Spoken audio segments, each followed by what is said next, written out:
comments box.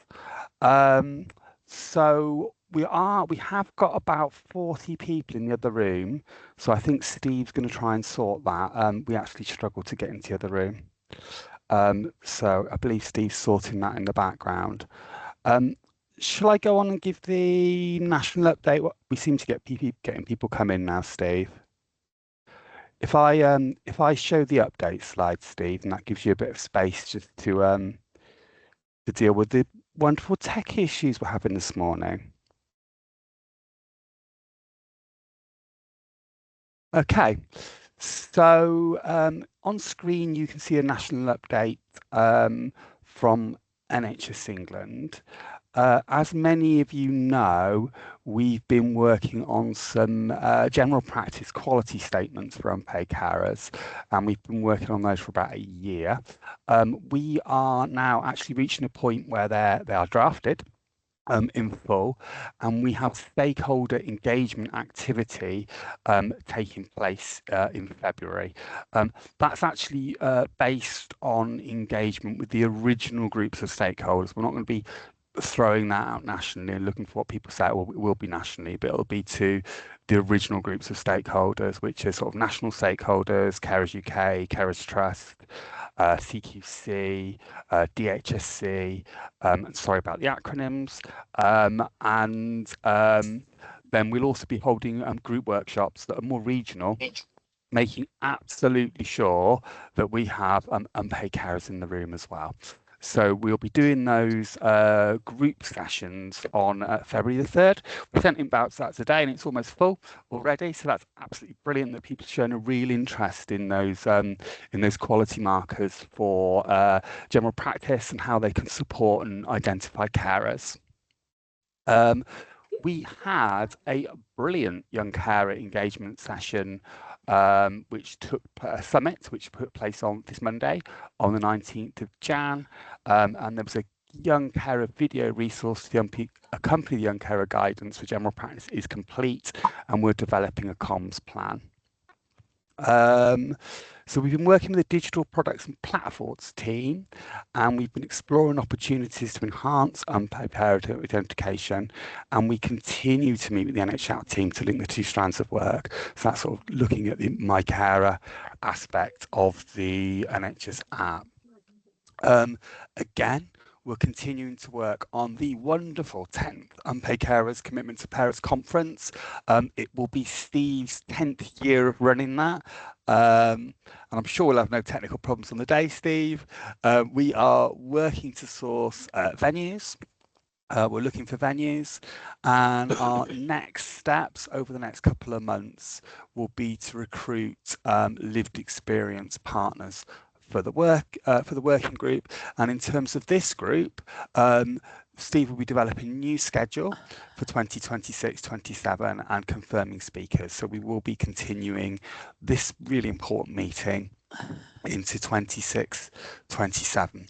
Just a little bit of housekeeping before I continue. As I said, if you've got things to say about Helen's presentation, at the end of a presentation, please pop your hand up, use the comments box, but please do keep yourself on mute while you're not speaking, just so we get to hear Helen's voice. I will stop sharing now, and it looks that we have a good number of people coming in for a really important bit of Helen's presentation. My apologies to anybody that's just coming in the room from the other room. We had a few technical problems this morning, and Steve and I actually couldn't get into the original room, so Steve sent the link out. So again, mine and Steve's apologies for any technical problems we've had this afternoon. But as I say, I think most people have caught the national update. You've really not missed a huge amount, because we're now about to go into the presentation from Helen Bolt. So if it's okay by Helen, with you, Helen, I'll pass over to you. Thank you so much, Jim. And for anybody that didn't join earlier, I'm Helen Bolt. I work at Sheffield Young Carers Project. We work with young carers and young people impacted by substance misuse in the family. I've been around Sheffield Young Carers for around 10 years now. So it's really lovely to be invited today, and thank you so much. And Jim, if you're in charge of the technicals, I apologize because some of these slides have got a few clicks on them. Um, so first of all, welcome. I am going to be talking about addiction and the impact it has on children and young people in families where there is substance misuse, particularly focused on parental substance misuse. Statistically, some of us on this call today may well have been affected by addiction in our own families. So please do be aware of your needs and look after yourself and take a break should you need to do so. So we can move forward, please. I think there's 2 clicks.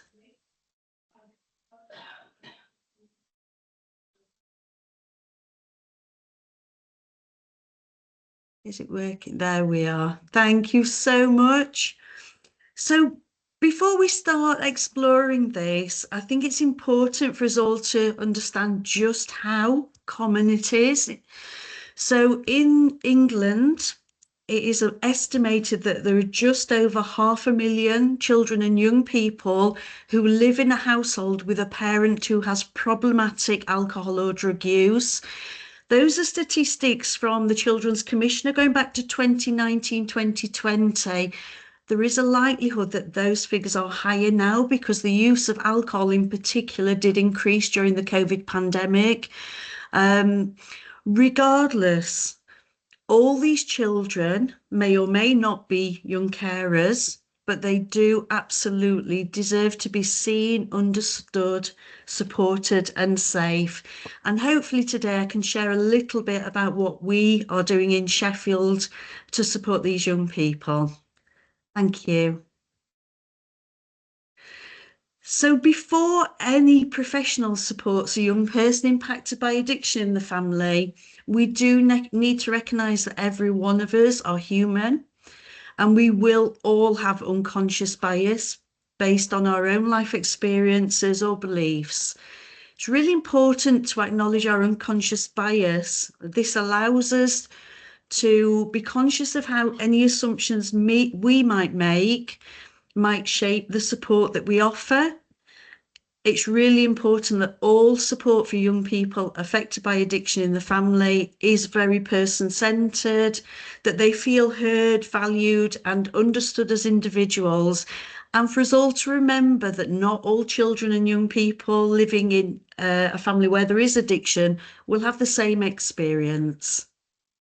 Next slide, please. So Sheffield Young Carers have worked with individual children and young people aged 8 and above who have been impacted by familiar substance misuse since 2019. That is regardless of whether or not they are in a caring role, although the reality is many of these young people are young carers, although they may not recognise that in themselves. We also spent 2 years delivering Impact, and Impact is a whole group family intervention program where the parent, either using or in recovery, the children in the family and any other connected adults attend a support program together. This was originally developed by the Forward Trust, and we worked with a number of really complex families very successfully through this program over a 2-year period.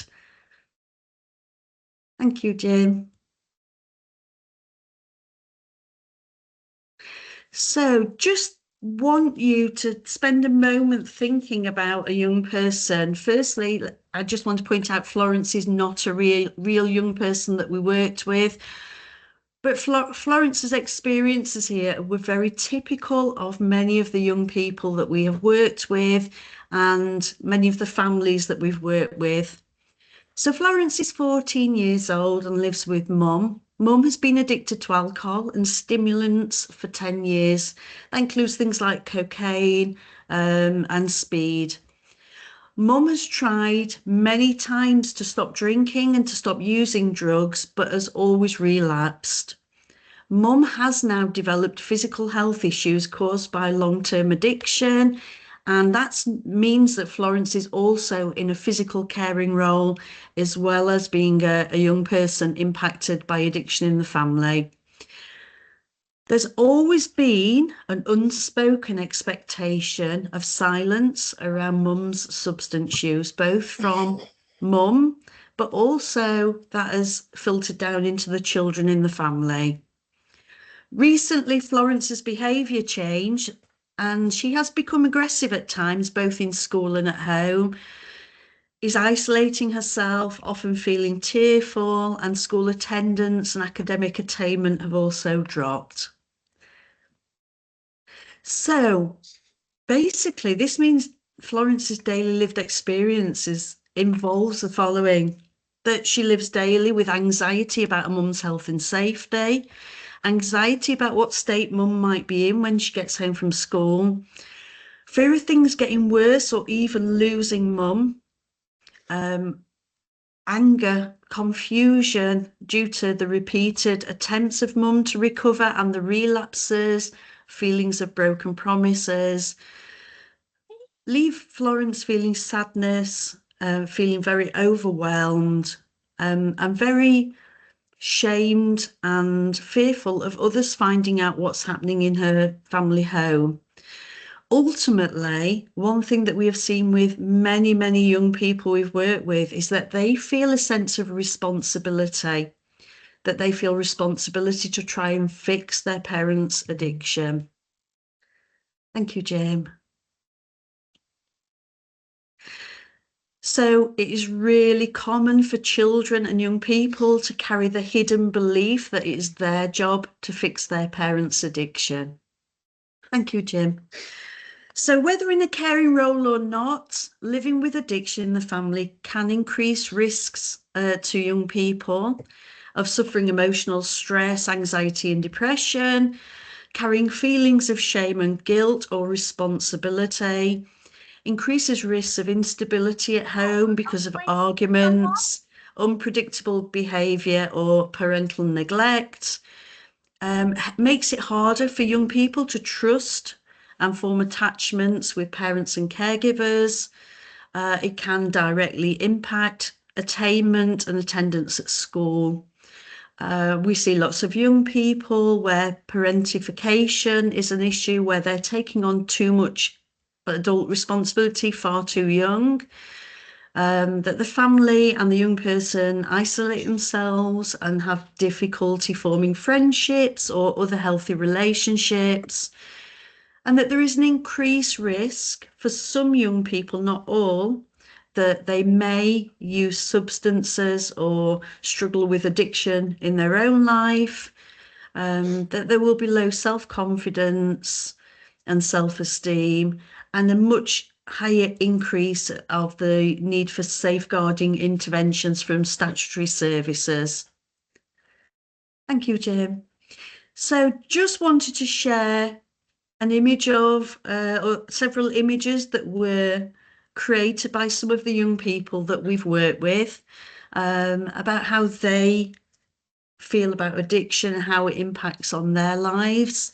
So we've got a young person walking on eggshells in the bottom left corner, and on the top left corner, that was a young person representing how they felt their family member felt, that they actually wanted to be making good choices, but life was so messy for them that they couldn't do that. Thanks, Jim. So how can we best support young people we meet like Florence? So from all the work that we've done with young people impacted by addiction in the family, we wanted to develop a resource that we could use with those young people, but not only for us to use, that we could actually share with other services to be able to use with young people that they were supporting. The result of that was a workbook that we've created, which is available in both hard and online copies. And it's designed for professionals to use from any role, so from a young carer service, from a healthcare role, from school, from social care, with young people aged 8 and above who are or have recently been impacted by addiction in their own family.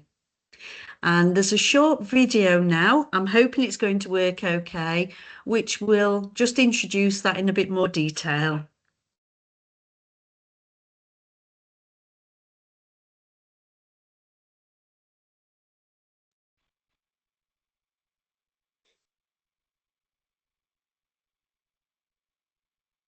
Welcome. This video will guide you through Finding My Way, a resource designed to help you engage with and support children and young people who have been affected by addiction in the family. Finding My Way is a vital resource that helps young people get the support that they need and that they deserve. The Finding My Way workbook is designed for children and young people aged 8 and above who are or have been impacted by addiction in their family. It should be used under the guidance of a professional or a trusted adult. With focused sessions inspired by the 7 C's framework and our work with young people through SYC and Impact, this workbook provides a flexible and supportive structure to meet individual needs. Whether you're a social worker, a family intervention worker, or a member of the school pastoral team, the workbook is created to support you to have meaningful conversations and provide support to young people. By using this resource, you can provide a safe, non-judgmental space for young people to explore their feelings and develop coping strategies. Each section is designed to support the young person at their own pace. Let's look at a breakdown. Getting started. Build trust with introductory activities. These icebreakers create a foundation for honest dialogue. Education. Help young people understand addiction and the recovery process. Simple explanations and reflective activities allow them to ask questions and express their feelings. Self-care and well-being. These sections encourage young people to prioritise their emotional health. They'll identify their feelings, learn that substance misuse is never their fault, and develop coping strategies to navigate difficult situations. Safety planning and resources. Providing practical tools and actions to help young people feel secure and supported. This section emphasises creating personalised safety plans and planning for difficult times. Flexibility is key. Let young people lead the pace of conversations. When using the Finding My Way workbook, create a safe space. Make sure it is private and you bring a non-judgmental approach. This helps young people feel safer in sharing their feelings. Think about the needs of the young person you are working with and any adaptations they may need to make the sessions more comfortable or accessible. Pace the conversation. Follow their lead. It's okay to pause or revisit challenging topics when they're ready. Finding My Way can be used flexibly. Reflect and follow up. Use their workbook responses to guide future support. Don't rush and always provide space for reflection. This is a sensitive and emotive subject. It is important young people feel safe, heard and valued. Recommended resources. We recommend that professionals using this workbook have additional resources at hand, including pens and other art materials, fidget toys or games. Jenga can easily be adapted to use as a tool to support difficult conversations by numbering blocks to correspond with questions. Be prepared to answer questions. A young person might want more information. Having online access can be a really useful way of you supporting a young person to explore safe sources of information and guidance. Please contact us at Sheffield Young Carers to find out how you can access Finding My Way as a physical and an online resource. And thank you for the work that you do. It truly makes a difference.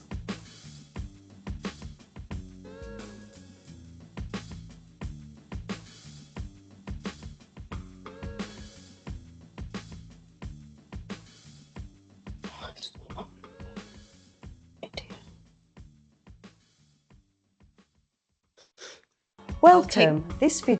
Oh, we're going again.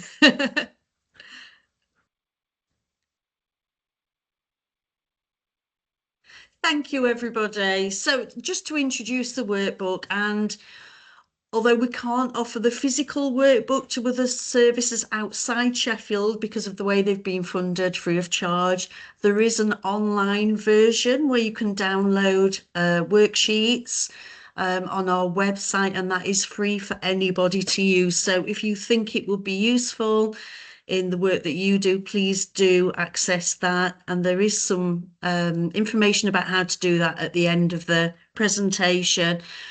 So looking at what happens if we can provide the right support. So the young people that worked with us on creating the workbook, and we supported individually and through Impact, created this piece of artwork really to try and demonstrate how they felt moving through the support that they were offered. So at the very beginning, the young people described us feeling in a cocoon, in their own shell, surrounded by others in the same situation, but still feeling very anxious. Moving through to becoming a koala, gaining comfort from being around others who really understood, and then moving on to opening up and identifying themselves as a parrot, becoming talkative, starting to feel safe and opening up about their lived experience, and being able to ask for what they need as young people. Sometimes opening up is difficult. Often it's difficult for young people in this situation.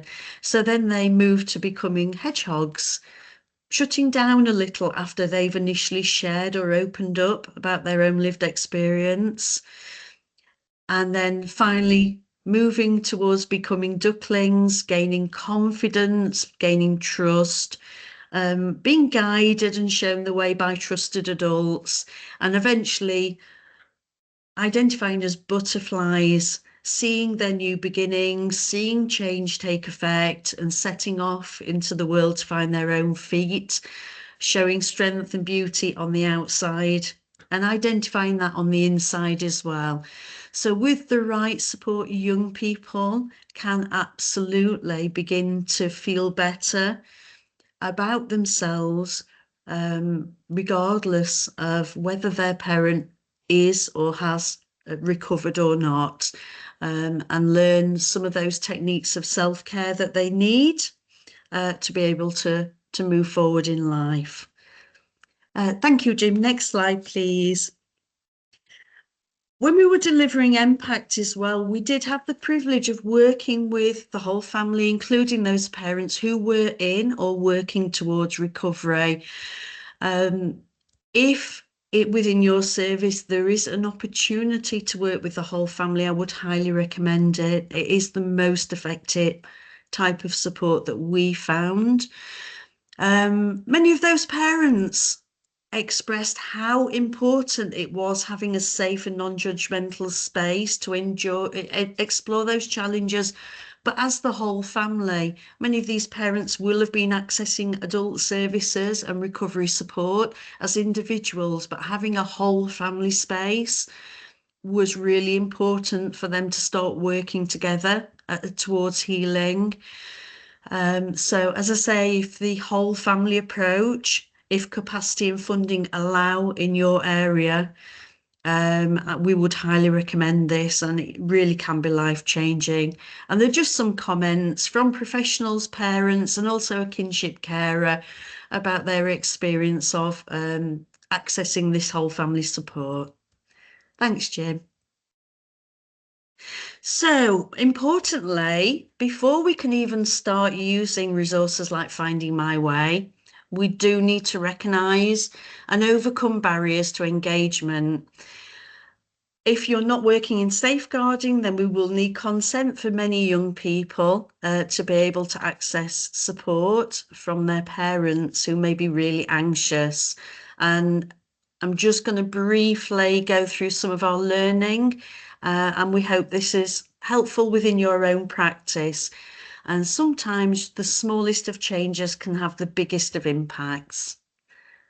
Thanks, Jim. So parents facing addiction and their children share similar fears and barriers to accessing support. It's really important to remember that they will often mirror each other's anxieties. So when we're looking at support, emotional barriers such as shame, guilt and stigma are often reported by both adults and children. Culturally, there might be community or family expectations of silence. A lack of representation in support systems can be often a barrier for some families, and spiritual beliefs.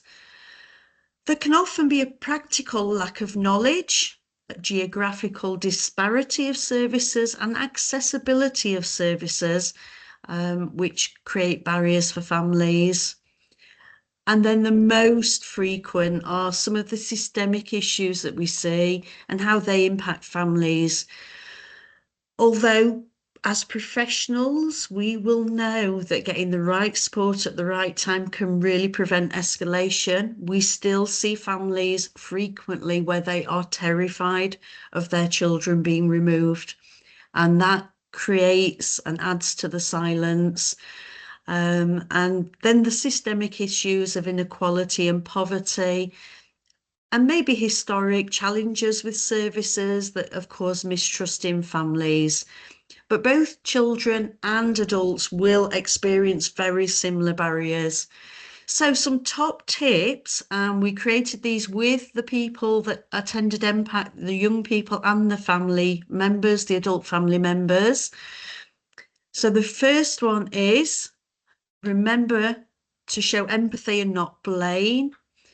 Acknowledging struggles and strengths can be really important to break down some of those initial barriers. Thanks, Jim. Next one, please.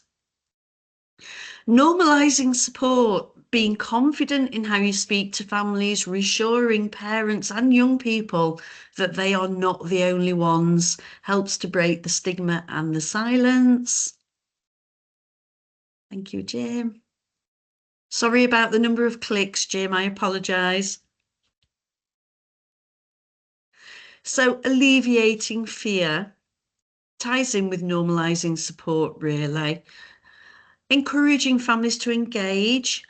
Support doesn't automatically mean social care involvement, and early help can often prevent escalation. And avoiding jargon. You might have noticed that I've used lots of different ways to describe substance misuse. I've used familiar substance use, addiction. What's really important when working with these families is actually mirroring the language that they use, because that often signals that you are attentive, empathic, and can help them feel safe in opening up. Using appropriate resources which focus on increasing knowledge, improving well-being and on safety planning. Being flexible, going at the pace of the young person and knowing where to signpost or refer parents onto if you are not able to offer direct support themselves. And finally, being transparent. So some of these families will have incredibly complex lives and issues, and there will undoubtedly from time to time be safeguarding incidents or issues. Being really honest, transparent about confidentiality and safeguarding boundaries is really important to help build trust. Thank you, Jim. So just briefly, next steps. If you work with young carers and you don't currently work with young people impacted by addiction within the family, do some research. Who in your region does? Is that service offered? And identify where barriers exist in your own service and locality and see if there's anything you can do to address that. We need to remember that many young people impacted by familiar substance misuse will already be or will go on to become young carers, but often won't identify that in themselves. If you can partner with lived experience organisations and those supporting adults in your area, that is a really good way to ensure that the voice of children are heard and their needs understood by all services. Advocate within your own organisation for any resources or training you need, so that you can improve access and support to engage families. And share outcomes of what works and what doesn't work, to build an evidence space within your own region. Thank you. So you can access the Finding My Way workbook if you think it would be useful in your service. As I said earlier, printed copies are available to all key stakeholders in Sheffield, but there is a downloadable version on our website where you can print off different sections and accompanying videos as well. I'm sure the slides will be shared at the end, and there's a QR code that will take you directly to that link. Next one, please. So also further resources, if you don't currently work with young people impacted by familiar substance misuse, but that's something you might be developing, there are some resources on the slides that can increase your knowledge and confidence in dealing with familiar addiction that we would recommend. And inside the workbook and the online version, there are links to local and national support and information services that young people can also access. Next one, please.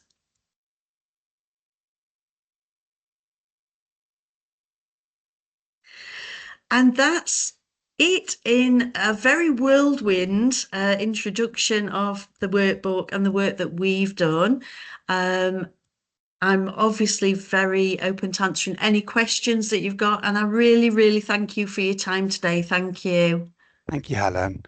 I can see there's a lot of commentary in the comments box saying brilliantly clear presentation, fantastic resource, great resource. So there's obviously a lot of understanding of just how important this is and what huge amount of work's gone behind what you've done. Have we got any questions from Helen? Either pop your hand up and I'll bring you in, or if you've got any questions, please do pop them in the comments box.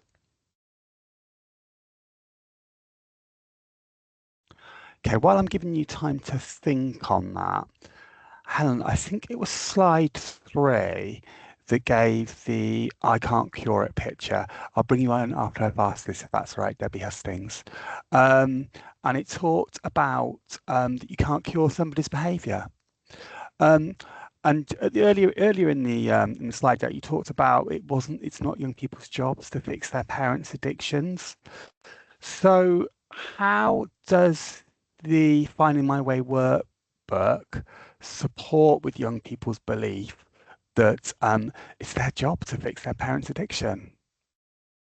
Yeah, so basically when we designed the workbook, we designed it around the principles of the 7 C's. For anybody who doesn't know what they are, it's 7 different statements that we try and instill on any young person who is living with a parental addiction in the family in particular, but you can work in lots of different circumstances. And those are: I didn't cause it, I can't control it, I can't cure it, but I can take care of myself, I can communicate my feelings, and I can make healthy choices and celebrate myself.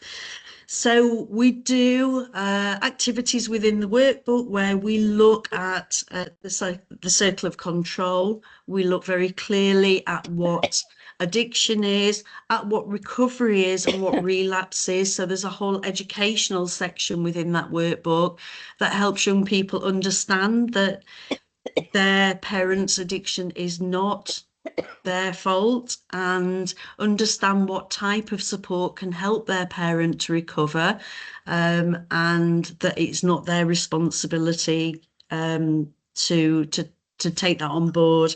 So yeah, it's all based around that principle of the 7 C's, so that young people, hopefully, as they work through the workbook, will learn that, but also it's embedded throughout, if that makes sense.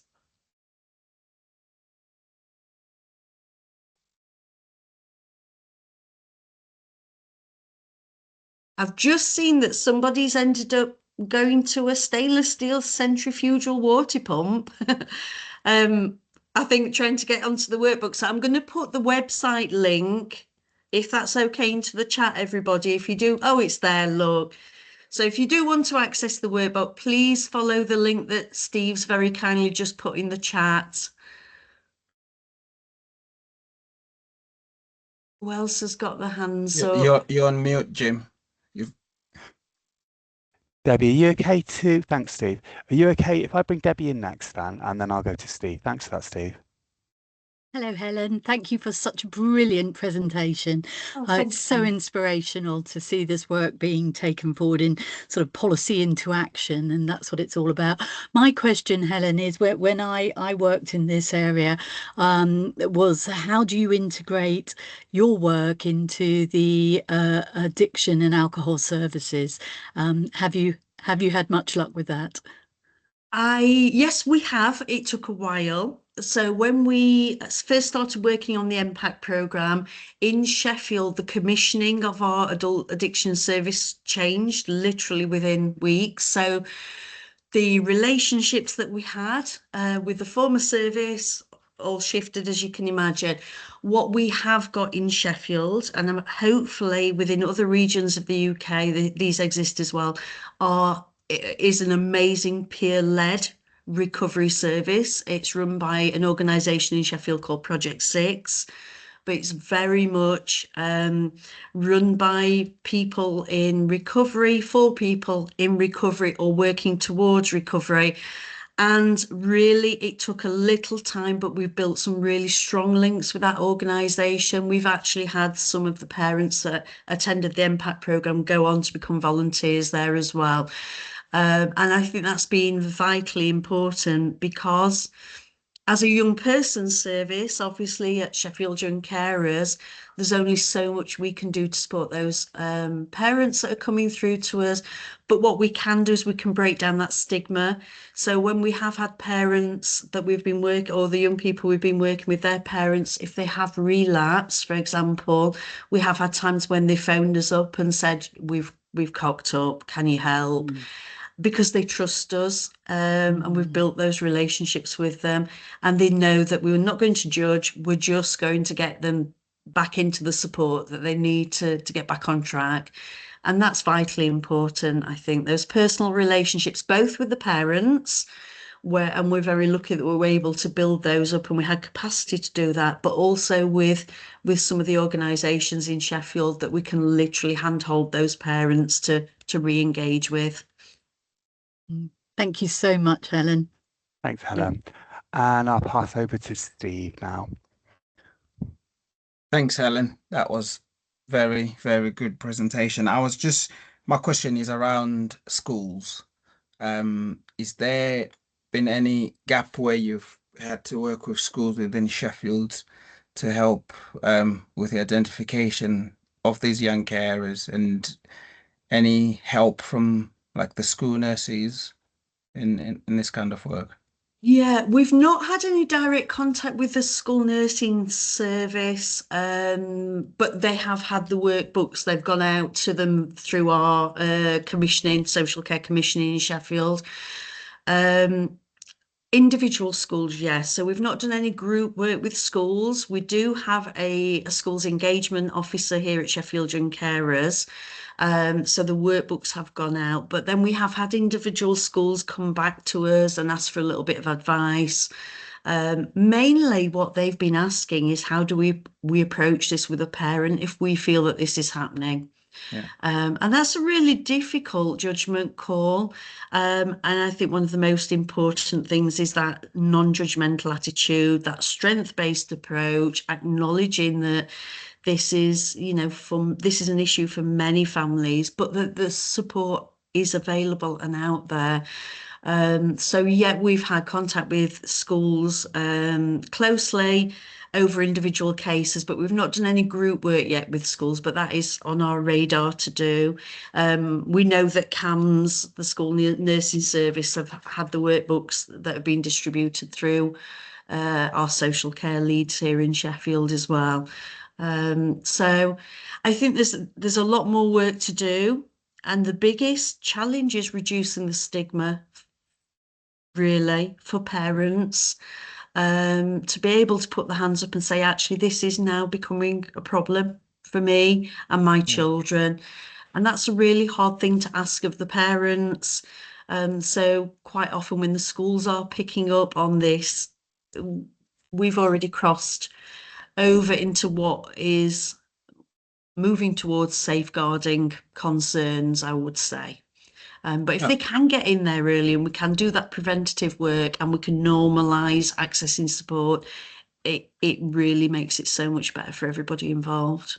I agree. Okay, thanks, Helen. Thanks, Helen. Haven't got any more questions coming through at the moment, but Claire Terry has very helpfully posted some information about the National Association of Children of Alcoholics. So I thought that was quite a useful resource to share, Claire. So final few minutes, have we got any more questions for Helen? Okay. Well, thank you very much for your time, Helen, today. And thank you, everybody, for coming along. We're sorry about technical issues at the start. These things are happening this week. So the joy of that. We've got another thanks from Emma Newton. Thanks, Emma, for saying how helpful that presentation was. Thank you. Steve's just posted that he'll be sharing the slides after the session. That will include our national update, because we know a few people came in a little bit late for that. So that national update will be available via the NHS Futures platform. More thanks coming through to you, Helen. Thank you. So the date of the next meeting is the 18th of March 2025 between 1:30 and 4:30, and we're very much looking forward to seeing you there on the day. So thank you for your time today, and a particular thanks to Helen for that great presentation. And should me and you hang on for a few minutes, Steve? Thank you. Thank you so much, everybody. Have a great Thanks, Helen. afternoon. Thanks, Thank you. guys. Bye. Bye-bye.